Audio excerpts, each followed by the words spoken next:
topics and opinions expressed in the following show are solely those of the hosts and their guests and not those of W4CY Radio, its employees, or affiliates.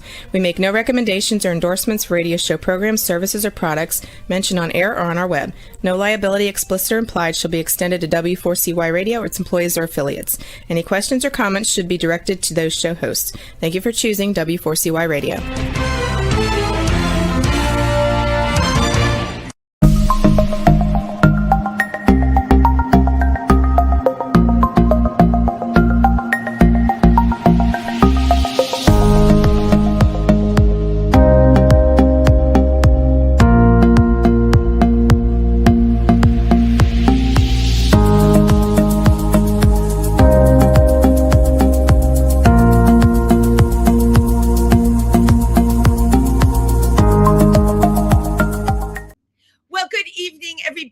Welcome to Triversity Talk. I'm Wendy Stewart, and for those of you who tune in every week, you know that already. So Triversity, of course, is located in Milford, Pennsylvania, and if you are local in the tri-state area, upstate New York, New Jersey, and Pennsylvania, we have different programs, as you know, and this week, December 18th, for our Schmoozing with Triversity. Yes, we have that once a month where you can all get together and schmooze. We're actually showing a film. It's a holiday film. It's called The Bishop's Wife.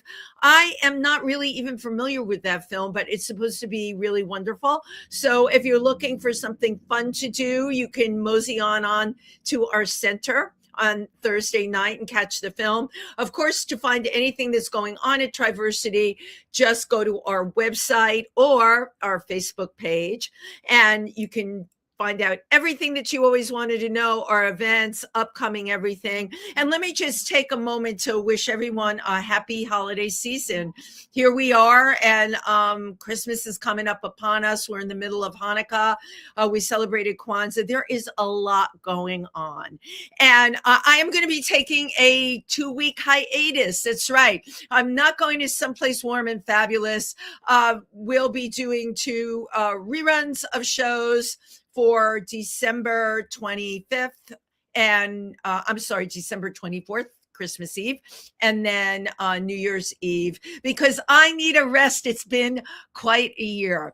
But you know what? I love ending the year with a bang, right? So my guest tonight, very excited about, was very intrigued by the title of his book, 6 to Carry the Casket and 1 to Say the Mass. Growing up Catholic and queer, how do you forge your own path, and what do you keep and what do you let go? That's quite a dilemma. For those of you who watch this show, we've talked a lot about religion on here, a lot about being Catholic. This debut book by this author explores carving out a space for oneself in a world that defines us. Please give a warm welcome to Bill Hulseman. Thank you. Well, thank you so much for being here. And this is Nugget. Hi, Nugget. It's amazing. The minute the show starts, Nugget becomes my co-host. So I hope you That is a dog who wants the spotlight. I love it. He's a dog that wants the spotlight. And you had a rat terrier at one point. We did. My husband had Stella since she was a puppy, and she sadly died about 3 years ago. But I got to bond with her. I was the step parent who bought her love with bacon, and we bonded. And you bonded over bacon. I can't. Well, that's the way to a dog's heart, right? Right. And during the pandemic, we just spent so much time together, and then it was hard not to feel so connected to our little pup. But but she was old and she declined, and so it was hard to say goodbye. But it's been a few years. It's hard to say goodbye, but they stay. They stay with us in many ways. I always say, if I meet someone and they tell me they don't like dogs, I'm sorry, that speaks about who they are. That's all you need to know. That is all I need to know, and then we're done. So, Bill, your book, this is your first book. I know you have a blog. I know you're a writer, your background as an educator, but this is your first shot really out of the bag with a book. What was the thinking behind it, and why essays? Thank you for the question. Why essays? Because essay writing is the form of writing that I'm I'm best at, I'm most familiar with, I'm most comfortable with. And it never started as a book project. I didn't intend to set out and write a book. Instead, I went through a major life transition, and it gave me an opportunity to sit still for a long time. So, and that's where I started writing to process my experiences. So, I started my job as a middle school principal, but in 2015, and 2 days before the first day of classes, my mom died after a long illness. And so that first year, I never got my feet on the ground, right? And then I thought, my year number 2, this is going to be the year. I'm going to figure it out. And my sister died very suddenly right before the school year started. And then my dad, who had been ill for a while, died a couple months after my sister. And so I was doing the hardest job I'd ever done. I was swimming in grief, and I totally burned out. And so after a few years, I took a year off to do nothing but heal and be and figure out and clear my head so I could figure out what was next. Right. What's next? And as part of that, I started writing, to process my experiences. I wanted to understand how I landed in that place of burnout, and what were the experiences that like I was holding on to, or what did I want to carry forward with me? Of course, I took my year off starting in 2019, and then 2020 happened. And then everybody burned out. The whole world burned out. This story is highly personal and so incredible, because you got what I call the triple whammy. Many people get the double whammy, mother and father or whatever.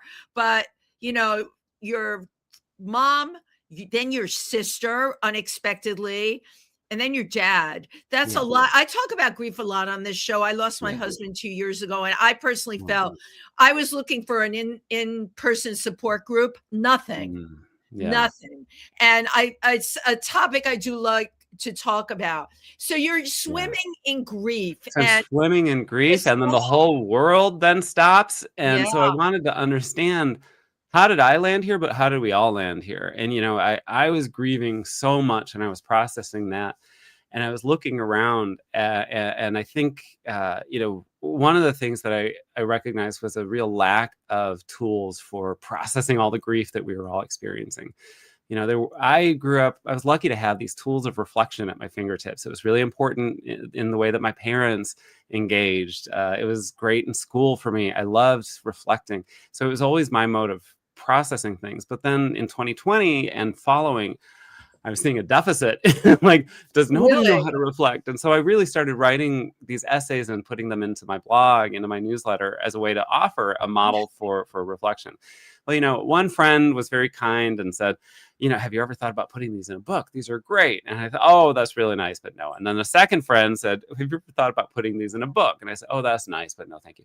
And then when the third friend said, what about putting these in a book? I said, okay, I love it. I trust my friends. They're onto something. They're seeing something. So I started stepping back and seeing a collection of essays that was really about identity. And I was grappling with, here's this moment where the whole world has an opening for transformation. We're devastated, and we've got to move forward.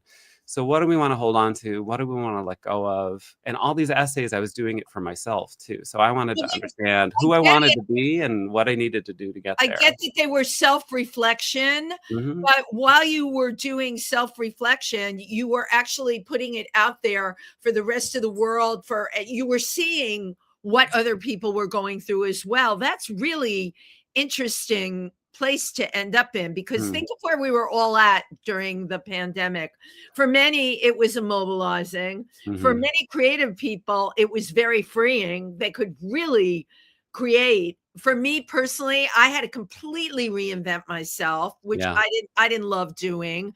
But it was certainly a time when we could sit and say, WTF, what the heck is going on? Because we never experienced this.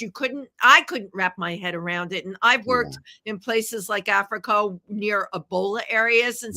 And I'm like, how did this happen? And the fact that it was happening all over the world, but you're another person that actually are coming on here and telling me how you used the pandemic to really put yourself through another portal and end up in another place.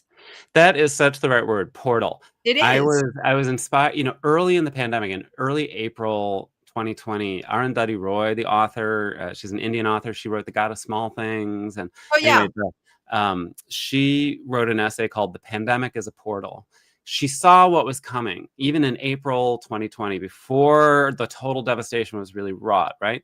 And she wrote this essay saying, in history, pandemics have always, yes, great devastation, but they also provided an opening. Things Right. change. You fundamentally, things are challenged and shifted. Yeah. So as we go through this, she said, here's the opportunity to look. Do we want to drag everything through that portal, or do we want to leave? She uses really powerful language. Do we want to leave the carcasses of our dead rivers and our spoiled ground? Can we leave that behind, or do we want to drag it with us? And so I took that as a kind of a personal challenge, and it helped me, early in the pandemic, to have that as the frame of like, okay, yeah, this is going to be hard, Right. but what is the opportunity here for what can we start letting go of? What can we start picking up? And so I think that was all that, seeing it as a portal.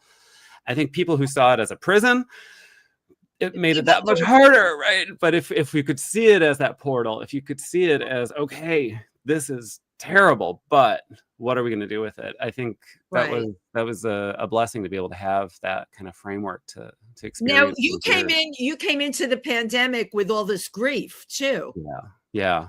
You were carrying that. So if we're going to talk about transformation, and I think you understand what that is, if we want to talk about transformation, you were already transforming. I mean, you had such colossal personal loss. Yeah. And then you were burnt out, and you came into this pandemic, really ready for all the things that were going to come after, and again, you were open vessel. I'm sure that author that you just quoted that predicted what she did, she would understand the concept of open vessel. And there you were. And people were telling you, hey, you know what? This stuff that you're writing, this could be a book. Yeah. And so that's where it turned into a book project. I was able to, I was able to connect with Peanut Butter Publishing here in Seattle. It's a little independent publishing house. I love the name. That's a shout out to I know. Well, so I did a workshop on how to write and publish a book, and I was sending the manuscript and I was sending excerpts and a proposal out to find a literary agent or a publishing house, and I got no bites after a couple months. It was going to be a full-time job just to a full-time land job. Something. And then I was sitting at a stoplight here in Seattle. I was sitting at a stoplight at Green Lake, and I was listening to NPR, and a sponsor spot came on saying Peanut Butter Publishing now accepting manuscripts from at any stage of the editing process.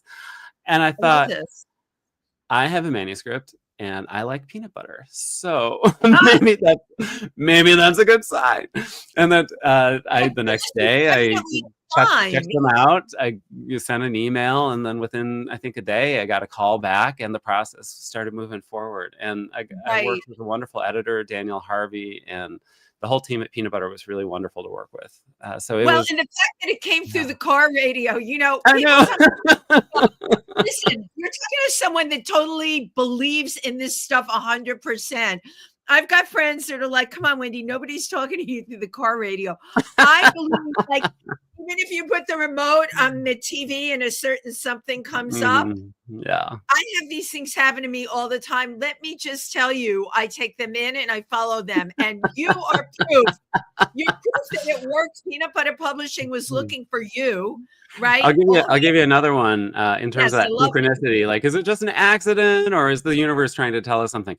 When my husband and I were getting ready to go on a vacation, before we were married, before we were engaged or whatever, and that whole week, every day, I was seeing ads or something about, weddings and things like that. And I apparently was thinking about, like, oh gosh, are we going to get married? Is this the trip where we're going to make that decision? Right? And then I'm driving to work that day, and I look up, and there's an old theater that's an event space, and on the marquee it says "Marriage on Your Mind." I was like, okay. This is that's too on the nose.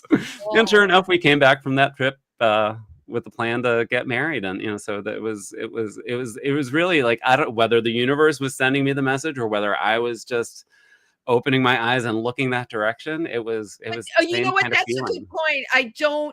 Okay, so let's just say some of us are more open to this than others, and Mhm. you probably were open, and boom, then you saw it, Yeah. right? But In but Catholic you language, we call that the work of the Holy Spirit. It's like like the yeah, Holy Spirit is working. We just have to pay attention and get on board. so Yeah. it's interesting to me. You grew up Catholic in Mhm. a big family. I've had a lot of people from the LGBTQ community come on and talk about how negative it was for them growing up Catholic. For you, I don't seem to even get that Mm. vibe a little bit. What was it like? I had a really positive experience of religion growing up. Yeah, And I please share. recognize that. And I have lots of friends who had very different experiences. And I'm not saying like, oh, that can't be true. No, I recognize that mine is probably not the common experience among queer folks. But yeah, I had a very positive experience of religion growing up. My parents were very devout Catholics, but when we say devout Catholic, that conjures an image that's associated with conservatism. It's like, they grew up in the pre-Vatican II church during the time of what we call liturgical renewal, and that was all these kind of modernizing efforts in the church, In and the a Catholic and a, Church. and a key piece to it was a commitment to social justice and engaging the gospel with the lens of look at the problems of the modern world. And what does the gospel have to say to us about that? That's what we need to focus on. And so the Catholic social teaching was very important to my parents, and commitment to justice, commitment to care for the poor and the marginalized. That was part of the faith conversation for them. They didn't grow up in a church that said exclude people. They grew up in a church that was welcoming and open. So that was what they raised us with, engaged in the tradition, but with this outlook that Right. that this is what faith is about. My mom also was always really clear about a key piece of Catholic theology that I think a lot of Catholics don't get. And it's it's the idea of the primacy of conscience, and it's this idea that our conscience is that part of us that is closest to God, and when our conscience is ringing a bell, that's what we need to listen to, not the local authorities, not peers, not. And my mom used to Yes. say, no, not even the Pope. Who is he? He's just another priest. So if your conscience is telling you, you need to listen to your conscience. So for me, when I came to understand what my sexual identity was and what it meant and the implications, because even Yeah. at a young age, I was aware of like, oh, hey, well, this is not safe. This is not cool. Right. But I knew it was right. It was never a conflict for me. And even when I came out to my parents years later, I was 20 when I finally came out to my parents. I used that language and they understood it. I said, my mom's first question when I came out to her, she said, well, what about what the church says? What about the church teaching? I said, well, I know that my conscience tells me that My this is how I was conscience. created. And so I don't feel that conflict. It's just not there for me. And What that did was you compelling say? for her. That was compelling for her. She couldn't, she couldn't argue with her own teaching. Right. but Right. it was, and while it was hard for her to transition to, but she did the work. She started going to, my parents went to the PFLAG chapter that was at our local parish. I didn't even know our parish had a PFLAG chapter. This is such a great story. I love it. It's just filled with such positivity, Yeah. support. And so, when I came out to my parents, the first thing they did, they went to their priest. They went to the pastor, and the pastor said, Bill's a good kid. He's got a good head on his shoulders. Why don't you join the PFLAG or come to a PFLAG meeting? And my mom was like, there's a PFLAG meeting? And this was our pastor at this Catholic parish. And like, so that's the world that I grew up in. And so when I started, teaching, I started teaching religion in high school level. I was campus minister. I was basically a professional Catholic. But I was also, gay AF. So it was for other people, it created a conflict. And it was always interesting. People, other Catholics would be like, oh gosh, can you be gay and Catholic? I didn't know that was a thing. And other queer people would be like, can you be gay and Catholic? Is that of it? So Well, from I know both I'm sides, hoping people people didn't are understand hearing this. This is because they amazing. didn't ask the question of like, what was the religious experience for you? They just make an assumption that religion is bad. And I get it. I understand that it certainly can be. But if you start with the assumption that somebody's profound experience is bad, you're never going to get anywhere in learning about, who they Right. are, engaging, how do they see the world, and Right, 'cause you're how can shut we be in down. dialogue with each other, This So concept of conscience, though, I haven't heard this, and I'm very interested in this. Mhm. If I take that concept of conscience and I look at what's going on, in the United States right now, and the really bad things in the trans community, bad things to people that have been living in this country Yeah. for a very long time, and then they're being picked up and sent back, and they've been working here the whole time. To me, with that word conscious, people should be completely up in arms and say to this administration, have you no conscience? Mhm. Because I look at it and Mhm. that's what it makes me want to say. Have you Yeah, no yeah. conscience? And you know who I would recommend listening to or paying attention to Yeah. is the nuns. The nuns on the bus has been very popular in the last decade in terms of their activism, their protest. But the proper term is women religious, what we call communities of women religious, and women Yeah. religious communities. Uh, they have always been at the forefront of the inclusive arms of the church. It's the It's France. so important. My aunt is a Benedictine, and they are committed to social justice and inclusion. I worked in Sacred Heart schools, which are completely committed to justice and social action at every level. The nuns, when the question of blessing same-sex unions in the church came up, the nuns were the first ones who stepped up to say, yes, we want this. This is right. This is just. Nuns like Sister Janine Gramick, who co-founded New Ways Ministries with Bishop Tom Gumbleton. She was kicked out of her original religious community because of her commitment to this ministry, to make not trying to convert queer people, but like make an inclusive space for them and try to build dialogue with the mainstream church.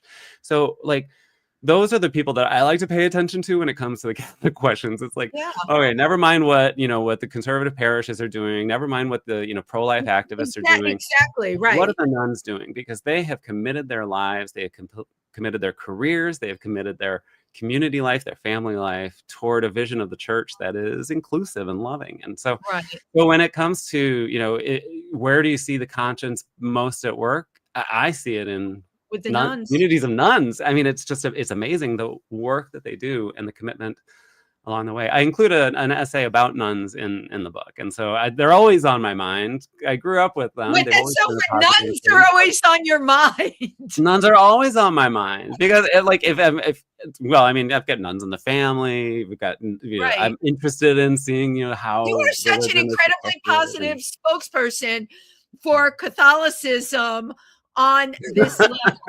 And no, I'm not kidding you because, yeah, we love the Methodist Church. They've done so much with inclusivity. They've brought in certainly a lot of LGBTQ Catholics that, yeah, couldn't find what they needed. But yet I have you on as a guest and you're opening up, right, a whole other mhm, way of it's not just looking. You have yeah, actual proof that this exists. And you know yeah. what? Bill, it's a very positive thing that you're sharing. I like Thank this. you. Now, I do want to qualify and clear. Uh, I'm no longer practicing with Catholics. I still identify as Catholic. I don't feel I'm not interested in converting to anything else, but I haven't been to church for a long time, and that's because the church and I are in a big fight, and the church doesn't know it, and I need them to apologize. I got to a point, especially working in Catholic schools. I had a moment that really changed everything for me. I was, teaching and working. I was an administrator in Catholic schools. I'd been doing campus ministry, and so I was the face of the church for so many of my students. And for most of my career, I thought, okay, I can bring my perspective. This kind of positive approach toward Catholicism, the emphasis on conscience and social justice. This was all driving, my work and the lens that I was working with.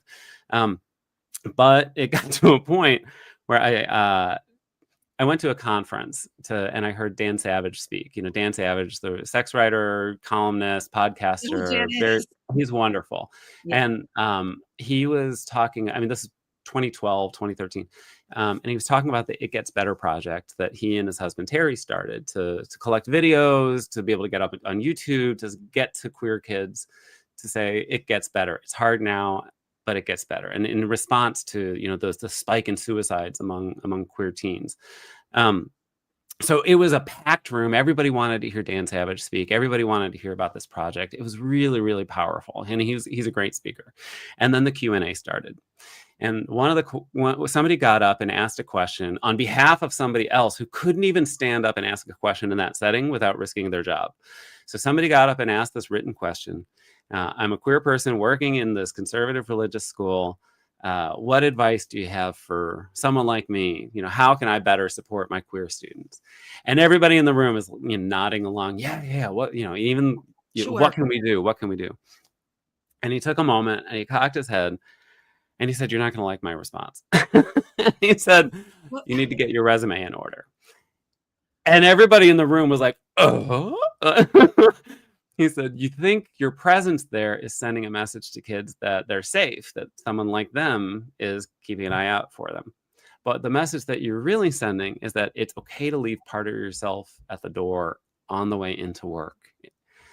Wow. And in that moment, my entire self-understanding as an educator completely exploded. I couldn't unhear it. And I had never thought about it from that direction. I never thought about it that way. And I could never unhear it. I burst into tears. I'm sitting there next to my boss. I have this reaction. And she just turns and says, "We're going to need to talk about this, aren't we?" I said, "Yeah, we're going to need to talk about this."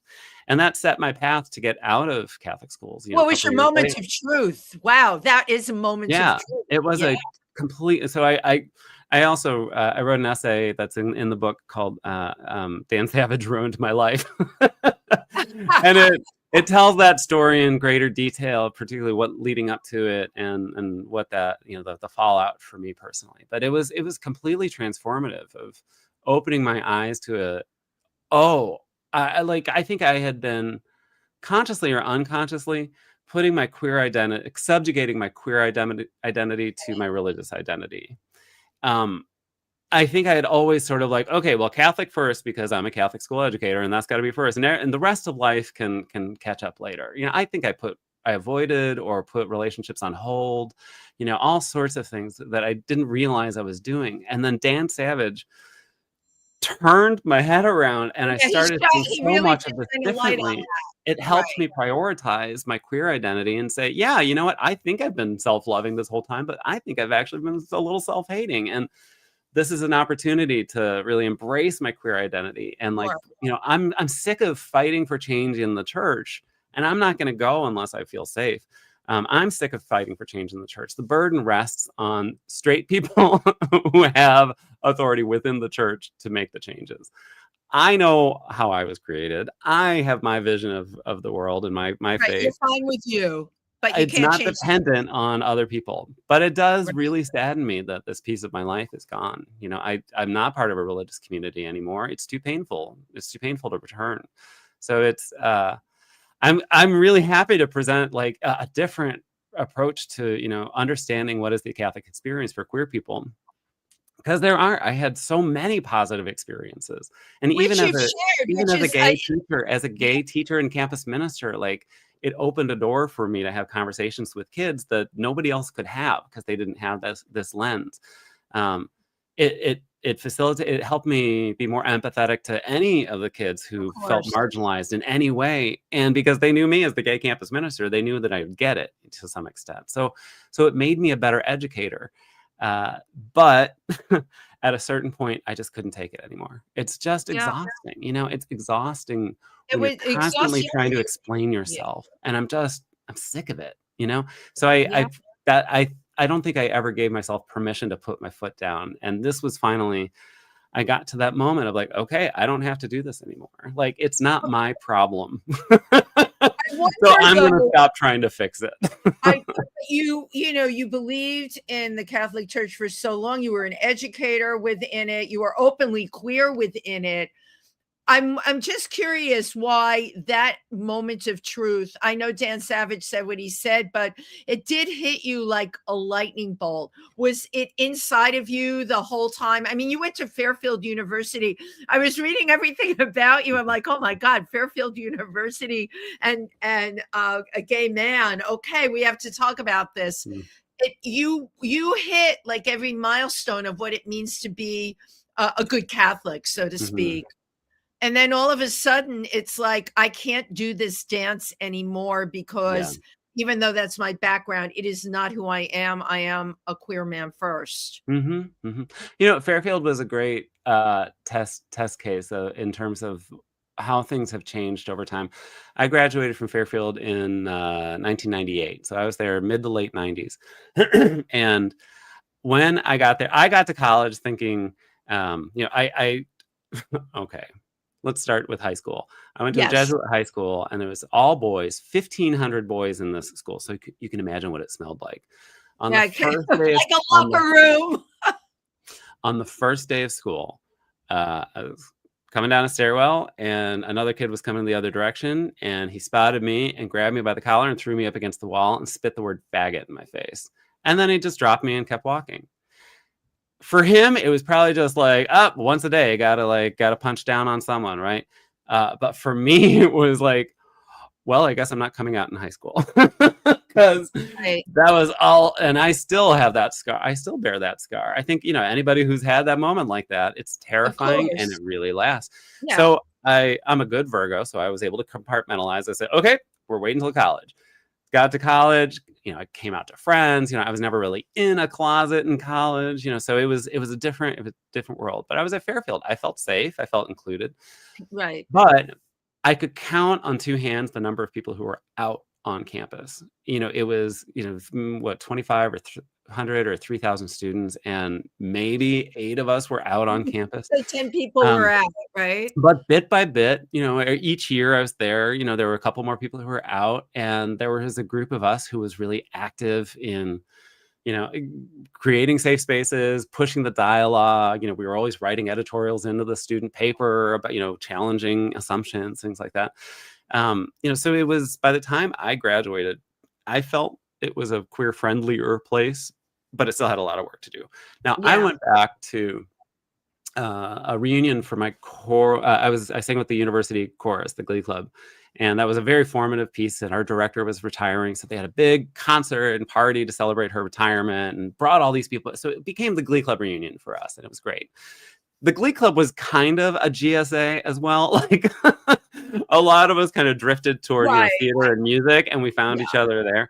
So it was also a kind of a queer reunion too. Well, one of my best friends and one of my first friends from college, my friend Allison, who identifies as a lesbian, and she and I, we go back and we're walking around campus, and we go to the student center, and we're flabbergasted because there in the middle of the student center, first of all, there's the multicultural, Office of Multicultural Activities, or I forget what the name of the program is, with a giant updated pride flag, with the chevrons, including the black and brown and trans colors, So that alone, we turned to each other like, that's not anything we would have expected, No, that had to really ago when we started college.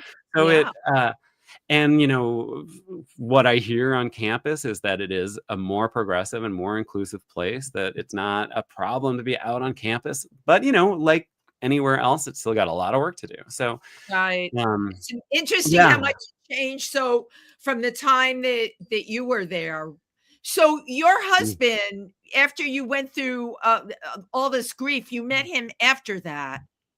Yeah, we met just after my dad died, and just as I was starting to fall apart.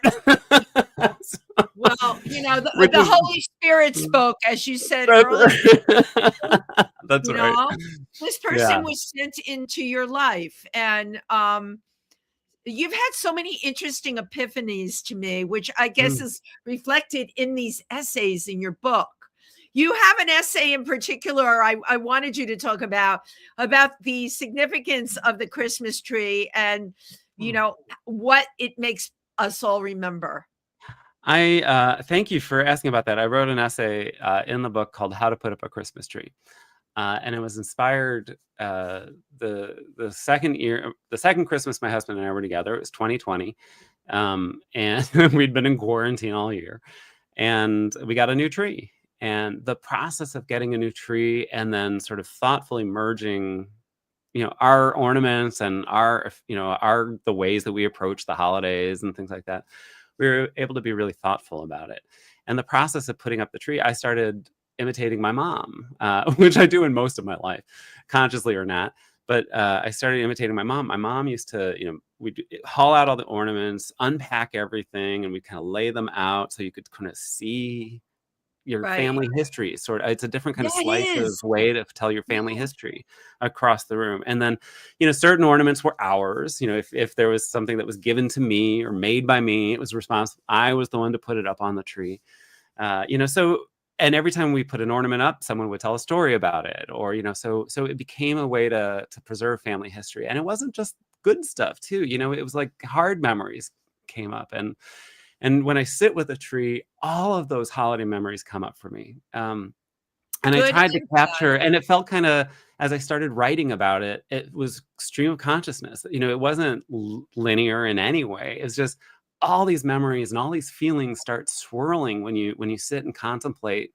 It's not just a piece of decoration. It's not an accessory to your room. It's a living history of what is the life that you want to reflect on? What do you want to think about? The darkest time of the year, what's going to bring the light out for you? They're hooked into feelings, and they're hooked into incredible memories. And the older you get and the more ornaments you collect, the more precious they really become. Yeah. And so putting up the tree was just always since then too, it's become a really thoughtful process for my husband and me to very thoughtfully. This has become a lovely tradition for us in just a few years.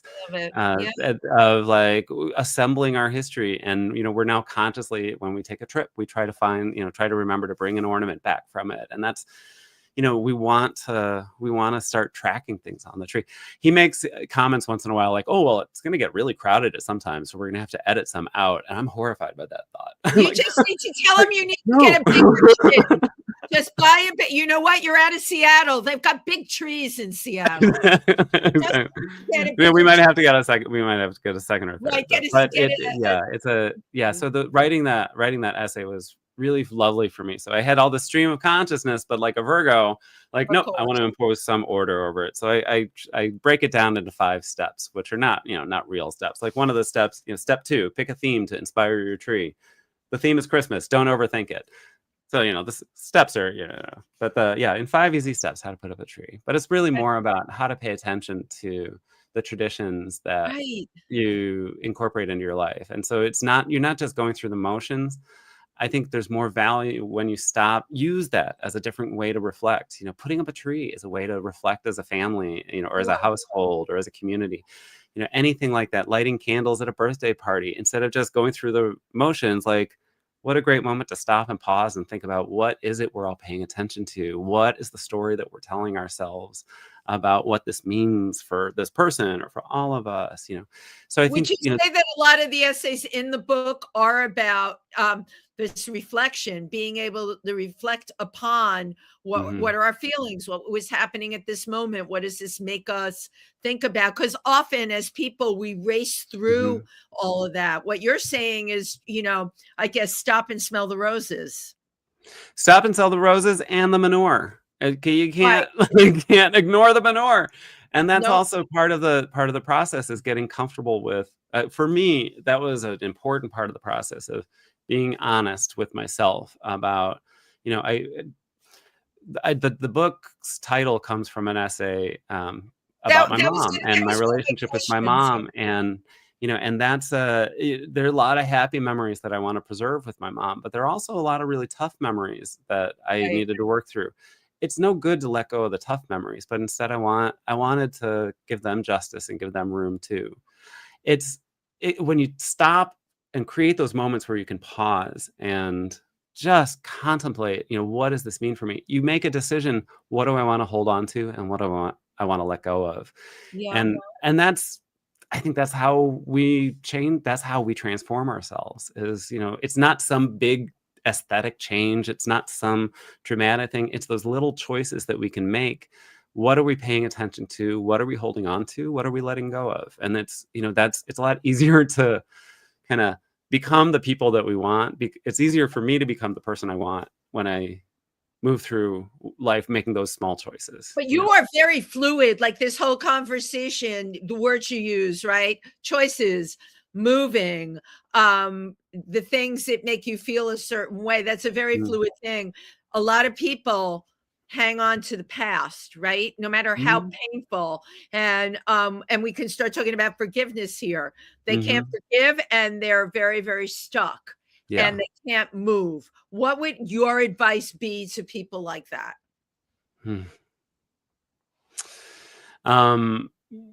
If you're stuck, therapy, number one, ask for help. It's when you're stuck with those feelings, with those memories, with the painful stuff, whether it's a therapeutic relationship or whether it's a friend or whether it's another family member who can just hear you, it doesn't help to hold on to them.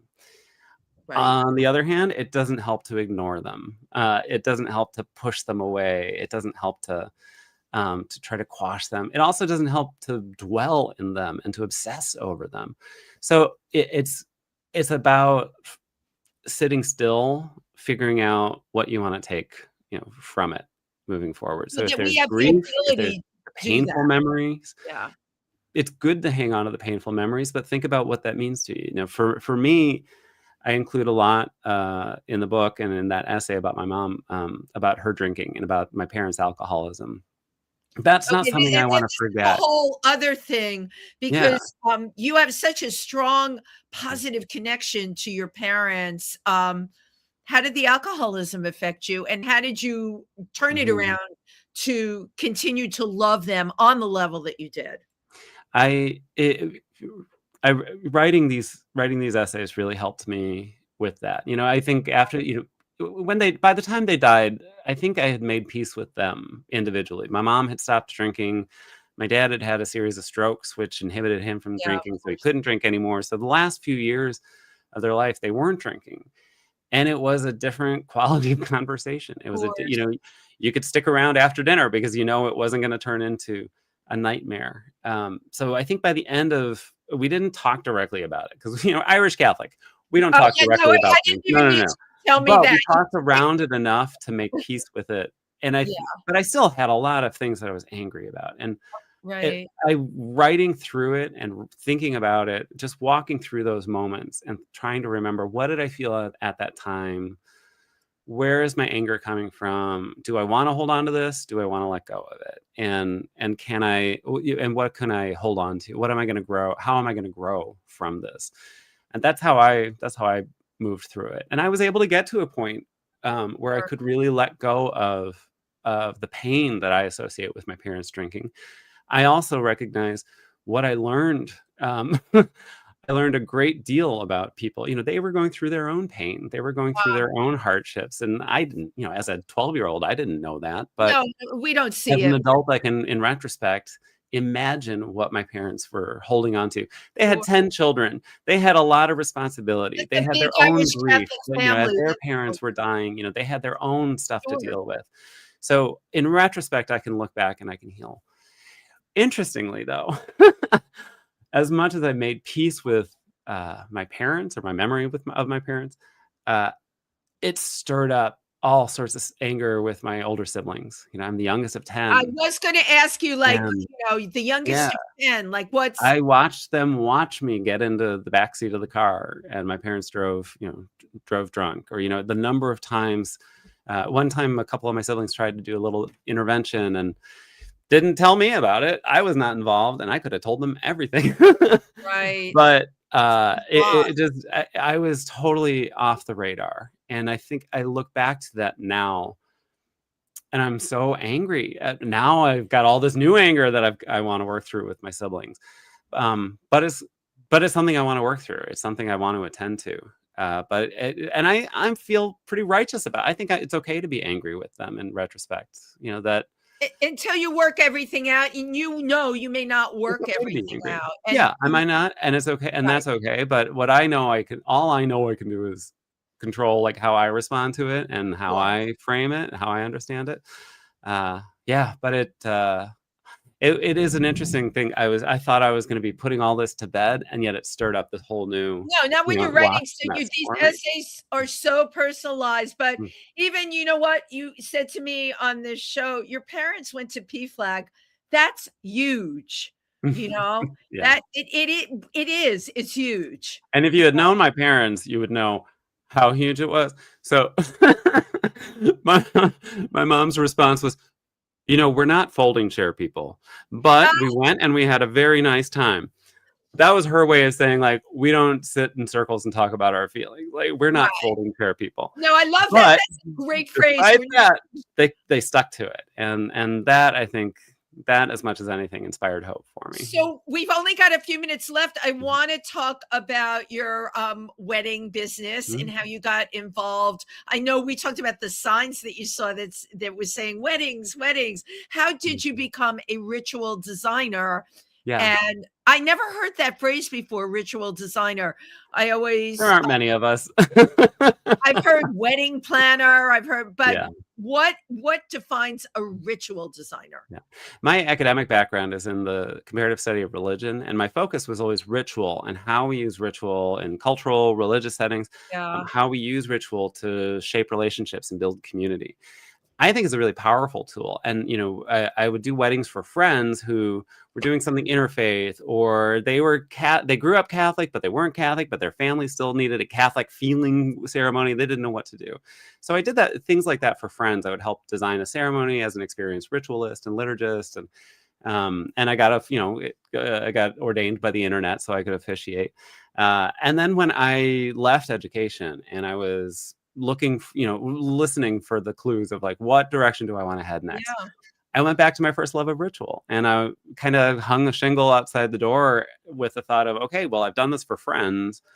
Can I do this for strangers too? And it's been really, really wonderful. So over the last 5 years, I work with couples, most of whom don't have a tradition to draw on, either because they're excluded from it or they're distant from it. Wonderful. Or they want to do something thoughtfully intercultural or interreligious. But my goal is always to collaborate to design a ceremony that is authentic to the people at the center, that reflects their experiences, identities, and values. And most of what we associate with the American wedding, those practices are rooted in very different places and times. Like I look at the typical American wedding and I see 19th century Protestant theology. I see medieval and Renaissance royal court culture. And I see the vestiges of a radically misogynistic, society and when weddings were an elaborate sale of a woman from her father to her new owner, her husband. So I think it's worth combing through those traditions and saying, I think those traditions carry the values with them. And so combing through and say, well, what do you really want in this moment? You want to create your own little ideal moment. Right. How do we make sure it's authentic and it resonates and aligns with your values? And so that's been the work that I've been focusing on the last few years, and it's been a real joy to me. I can tell it's a very joyous to play with and be creative with. And especially with queer couples, it's an exciting thing to work with queer couples and to comb through and say, you don't have to imitate a hetero ceremony. Right. We can create something new and authentic, and so it feels familiar and doable, but it's yours. It's yours. It's yours. It's ours, and it's something we can contribute to. Well, you'll be happy to know I got married on Halloween, and my bridesmaids were all drag queens, and that is true. And I did that way before anybody was thinking about ritualistic weddings. I had to make it my own. It was not going to be anything typical. That's wonderful. So there you have it. So, my God, we can look forward to a book on weddings. Yeah. That's literally the next project. I'm working on it now. That's great. I definitely have to have you back. I'd love to. Yeah. To do that. How do people get your book? How do they find out about your book? All information about my work and about the book are on billhulseman.com, my website. You can search for Six to Carry the Casket on bookshop.org or Barnes & Noble or Amazon, or you can go to your local independent bookstore and ask for it. It's available anywhere you buy books. So yeah, but all information is on my website, billhulseman.com. And I have to tell you, the title of that book, brilliant. On the title alone, because I get a lot of people that pitch me, and when I got that, I'm like, oh, this is really. I'm not Catholic, and I'm like, this is a really cool title. Thank you. I hope it draws people in. It's totally it's funny when the book went up available on Amazon. I went to, I was excited to see it up, and then it said you might also be interested in, and it was all books about death and funerals and grieving. I'm like, that's not what the book is about. Probably put that up there. Don't take it personal, really. Yeah. It's Amazon. So I always like to take a parting shot before I go. My guests on my computer. Great. So cheese. You have been a pure delight to converse with. I wish you so much luck with your book. And there's my final thought. These essays are so highly personal. I think as a minister, as an educator, you have influenced lives in such a great way where people would come to you and want answers by producing this type of book. People are going to read those essays and shake their heads and say, I remember feeling that way. Thank you, Wendy. That's very kind. Thank you. Thank you very, very much. Have a wonderful holiday. And thank you for being on the show. Chag Sameach, Merry Christmas, Happy Kwanzaa, Good Yule, Blessed Advent, and a Happy New Year to you and everybody who's watching. And you're funny too, which is great. All right. Thank you, everybody who tuned in tonight, and have a wonderful holiday. I'll be back in 2 weeks. Raring to go. Take it easy. Bye-bye.